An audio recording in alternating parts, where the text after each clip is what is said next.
रंबा मालिकेच्या आजच्या भागामध्ये आपण पाहणार आहोत की इकडे आता जो टेडी रेवाने दिलेला असतो ना, त्या टेडीसोबत आरोही बोलत असते. आरोही त्या टेडीसोबत गप्पा मारत असते आणि त्या टेडीला तिने आपलंसं केलेलं असतं. तिला आत्ता रेवा मावशी खूप जास्त आवडलेली असते. तेवढ्यातच ना तिकडे आता रमा आलेली असते आणि रमा आरोहीला त्या टेडीसोबत बोलताना पाहते. त्यामुळे आता रमाचं लक्ष आरोहीकडे गेल्यानंतर ती आता आरोहीच्या बाजूला जाऊन बसते. आरोहीला कळून चुकतं की आपली आई थोडी का होईना नाराज आहे आणि म्हणूनच ना आता ती प्रयत्न करत असते तिला विचारायचा की आई काय झालं आहे, मला सांग. आता रेवा मावशी आणि तुझं काही भांडण झालंय का? म्हणजे तुम्ही दोघी आधी एकमेकीनं ओळखत होतात बरोबर, मग नंतर काय झालं? म्हणजे तुम्ही दोघी बोलत नाही का? बाबाच्या बोलण्यावरनं तसं मला वाटतं की तुमची काही भांडणं झाली आहेत. मग ती भांडणं मला तर असं वाटतं की मिटवून टाकायची ना, म्हणजे ही भांडणं वाढणार नाहीत ना ग आई. म्हणजे तुम्हीच म्हणता ना की जास्त काय भांडणं करायची नसतात म्हणून. मग आता आता काय झालं, एवढं का रागवला आहात, असंही आता विचारलं जातं. आणि जेव्हा आता या सगळ्या गोष्टी बोलल्या जातात ना, तेव्हा मात्र आता रमा जी आहे ती शांतच असते. रमा जेव्हा शांत बसलेली असते तेव्हा मात्र आता इकडे आरोही तिला एक ना एक प्रश्न विचारत असते. कारण तिला असं वाटत असतं की रेवा आणि ह्यांच्या नात्यामध्ये काहीतरी फूट पडलेली आहे, पण नेमकं काय हे काही केल्या कळत नसतं. आणि त्यामुळेच ना आता इकडे आरोही एक ना एक प्रश्न विचारत असते आणि त्या प्रश्नांची उत्तरं कशी द्यावी ना हे काही केल्या रमाला समजत नसतं. रमा शांत असते पण आरोहीला ती समजावते. पण आरोही आता रमाला घट्ट मिठी मारते आणि ती तिला सांगत असते की मला ना रेवा मावशी खूप जास्त आवडलेली आहे. आणि मग काय, रमाला प्रश्न पडतो की काय बोलावं आता तिला. म्हणजे हिला रेवा मावशी आवडली आहे पण घरात रेवाशी बोलायला जराही परवानगी नाही आहे. मग आता करायचं तरी काय, हा मोठा प्रश्न तिला पडलेला असतो.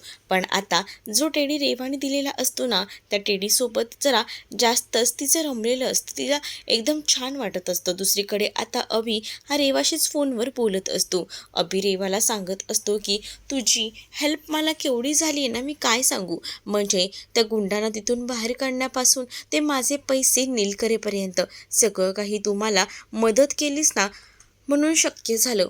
नाहीतर कोणत्याच गोष्टी बघ शक्य झाल्या नसत्या. मला तर एवढं टेन्शन होतं ना, पण मला ना तुझी मदत करावीशी वाटते ग. या लोकांना सांगावंसं वाटतं की तुझी ना या सगळ्यामध्ये काहीच चूक नाही आहे. उलट मी एवढं मोठ्या अडचणीत सापडलो होतो तेव्हा तूच तर मला वाचवलंय. मग आता मी पण तुझ्यासाठी एवढं करूच शकतो ना, असंही आता म्हटलं जात असतं. जेव्हा आता तो हे सगळं काही बोलत असतो ना, तेव्हा मात्र आता रेवा त्याला म्हणत असते की इतकं काही नाही मी मोठं केलेलं आणि मला सुद्धा वाटत नाही आहे की एवढा काही मोठा मी तीर मारलाय. फक्त ना तू तुझी काळजी घे.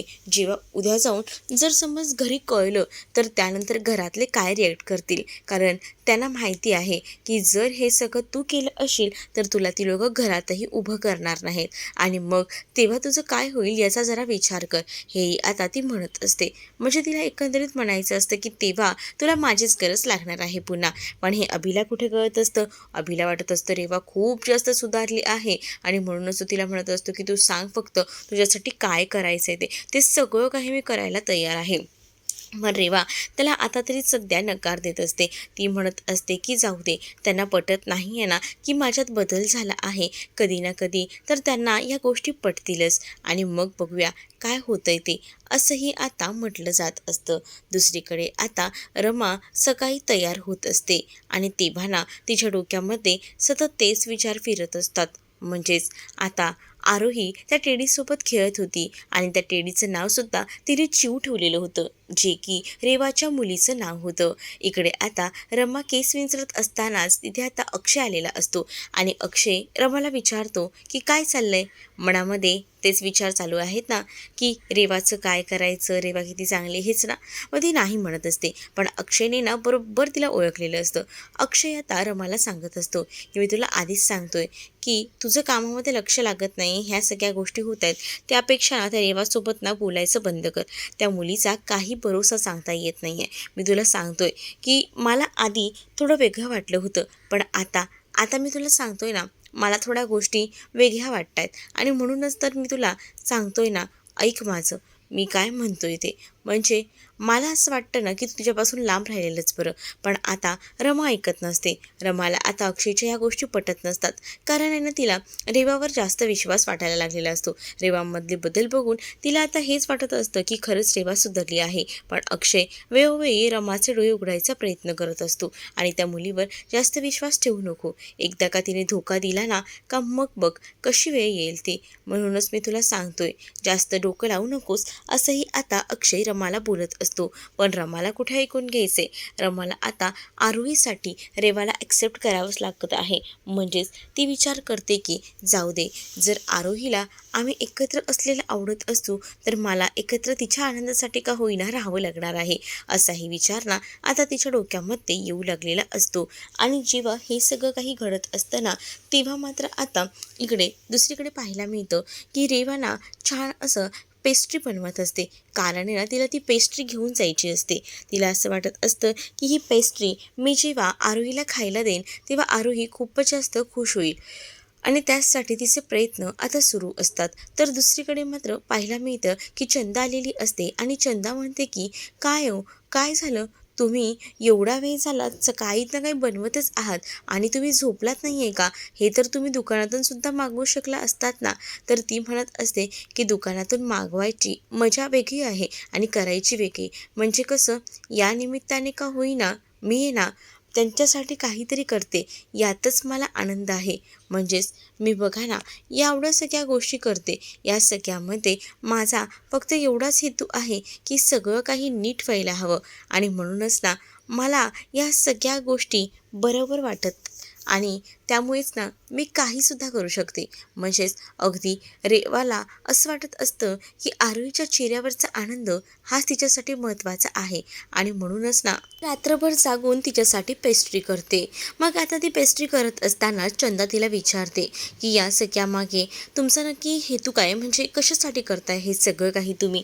त्याच वेळेला ती म्हणत असते की हे सगळं काही ना मी फक्त आणि फक्त त्या आरोहीसाठी करते.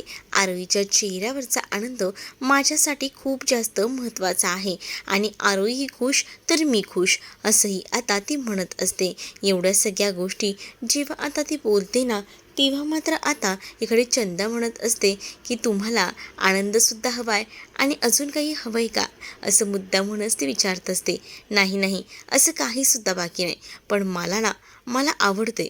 म्हणजे या सगळ्या गोष्टी कोणासाठी तरी करायला यात वेगळाच आनंद असतो ना.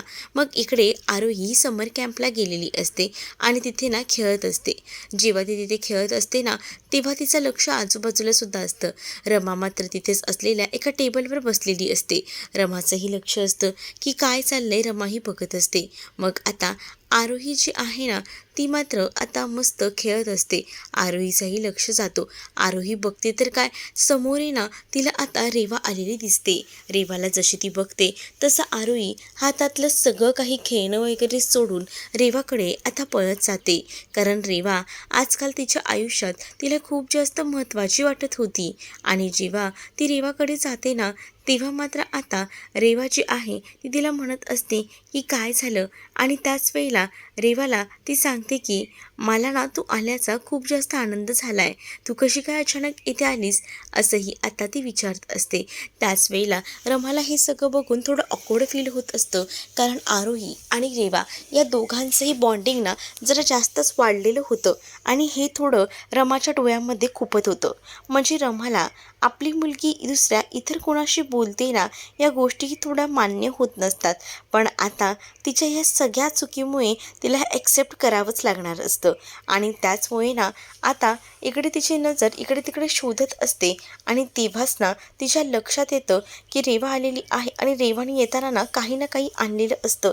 त्यामुळे रेवा जेव्हा आता तिथे येते तेव्हा आता म्हणत असते की मी कोणासाठी तरी काहीतरी आणलेलं आहे आणि त्याच विचारलं जातं की नेमकं काय आणलं आहे.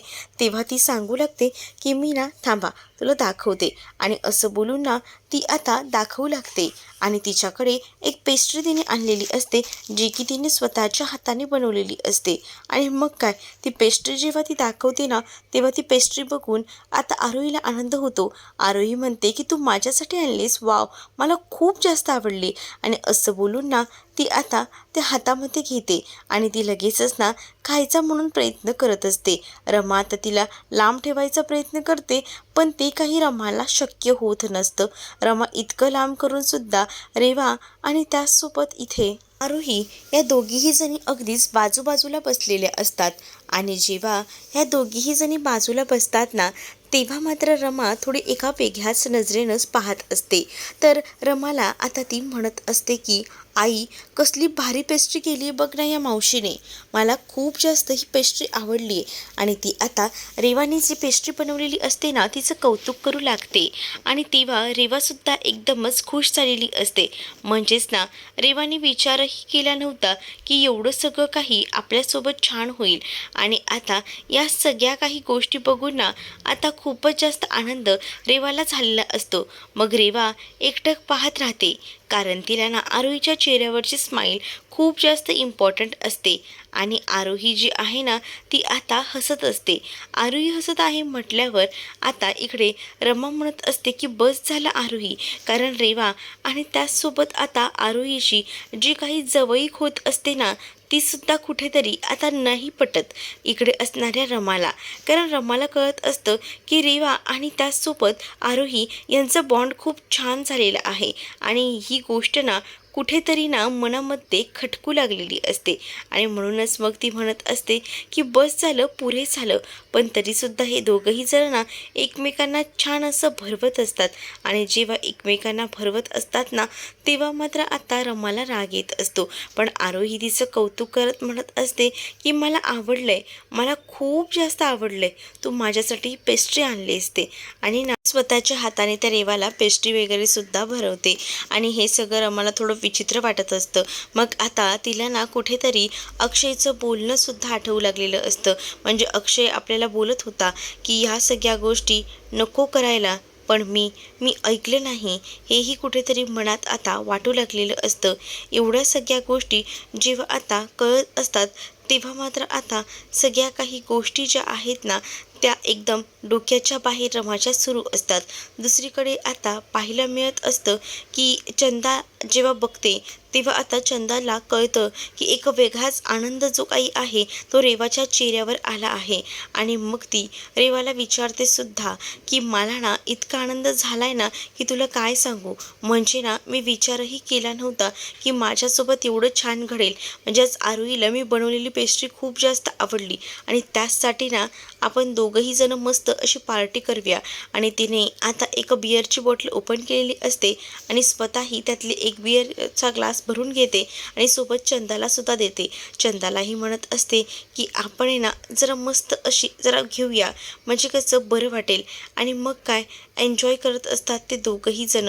मग आता तेवढ्यातच ना तांबटकर आलेला असतो आणि तांबटकर आता म्हणत असतो की काय चाललंय, काय म्हणजे मस्त चाललंय आपलं, म्हणजे तुमचं हां, असंही आता तो म्हणत असतो. आणि जेव्हा या सगळ्या काही गोष्टी बोलल्या जातात ना तेव्हा मात्र आता घडलेली हकीकत सांगू लागते.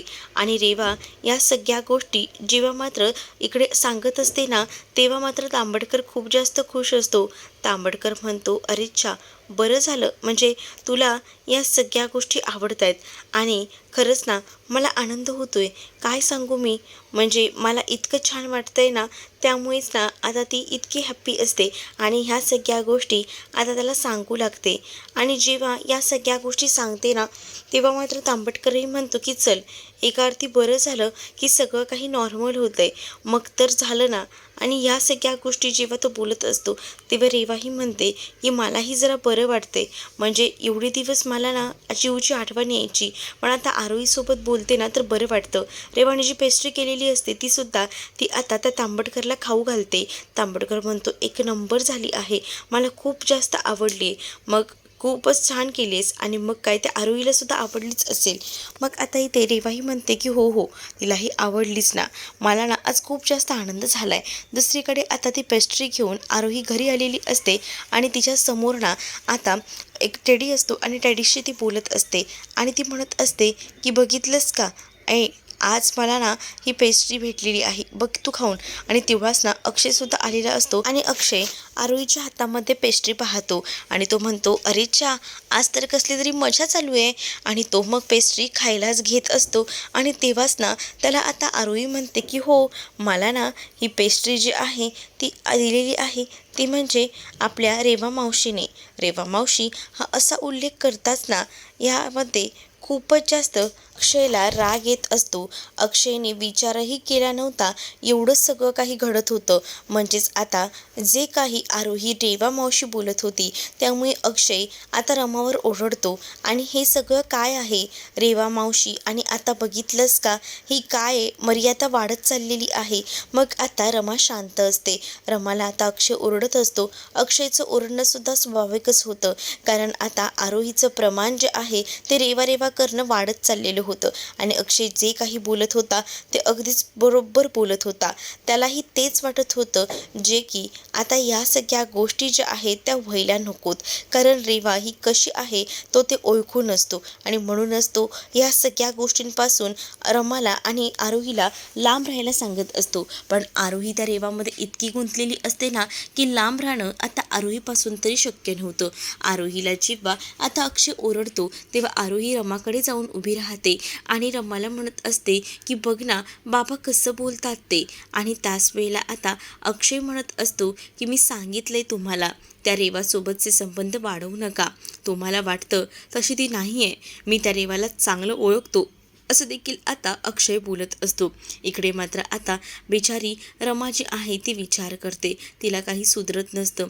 आणि अक्षय मात्र खूप जास्त आरोहीला आणि रमाला बडबडतो आणि तिकडनं निघून जातो. तो जेव्हा आता तिकडनं निघून जातो ना तेव्हा आरोही म्हणत असते की आई, हे असं का गं, का असं? कारण मला ना असं वाटतं की तुमचं सगळं काही व्यवस्थित व्हावं. म्हणजेच ना ती रेवा मावशी किती चांगली आहे तरीसुद्धा बाबा इतका तिचा रागराग का करतो. आणि मग तू सुद्धा प्लीज ना असं करू नका ना, आमची छान फ्रेंडशिप झालेली आहे. आणि असं देखील आता ती म्हणत असते. जेव्हा आता या सगळ्या गोष्टी इकडे आरोही बोलते ना तेव्हा मात्र आता रमा तिला घेऊन घट्ट मिठी मारून बसलेली असते. तिला आता वाईट वाटत असतं. तर दुसरीकडे पुढील भागामध्ये आपल्याला पाहायला मिळतं की आरोही जी आहे ती मात्र आता रमाला म्हणत असते की मला ना रेवा मावशीसोबत जायचं आहे. रेवा मावशीने मला सांगितलंय मला जे आवडेल ना ते ती मला खाऊ देणार आहे. मग आता हे सगळं ऐकून ना रमा चकित झालेली असते, कारण आरोही आता ऐकण्याच्या पलीकडे गेलेली असते. दुसरीकडे अक्षयला आता काही गाड्यांचा तपास लागलेला असतो. जी व्हॅन होती आणि त्याचसोबत जी मोठी गाडी, त्यामध्ये जी गाडी होती ना व्हॅन, ती गाडी जी आहे त्या गाडीचा नंबर हा बघितल्यानंतर कळलं आहे ती गाडी ना ऑलरेडी तांबटकरच्या नावावर रजिस्टर आहे. आणि ही गोष्ट जेव्हा कळते तेव्हा म्हणजे आरोही किडनॅप होण्यामागे रेवा आणि तांबटकरचा हात होता हे आनंद असं म्हणतो. तेव्हा अक्षय, हां तू बरोबर ओळखलंस, असंच काहीच आहे असं म्हणतो. त्यामुळे आता हा सगळा प्रॉब्लेम आहे ना तो वाढलेला आहे. तर तुम्हाला हा भाग कसा वाटला हे नक्कीच मला कमेंटमध्ये सांगा. आणि अशाच नवनवीन भागांसाठी आपल्या चॅनलला सुद्धा सबस्क्राईब नक्कीच करा. चला तर मग भेटूया पुढच्या भागामध्ये. तोपर्यंत टाटा बाय. व्हिडिओ आवडला असेल तर लाईक करायला विसरू नका.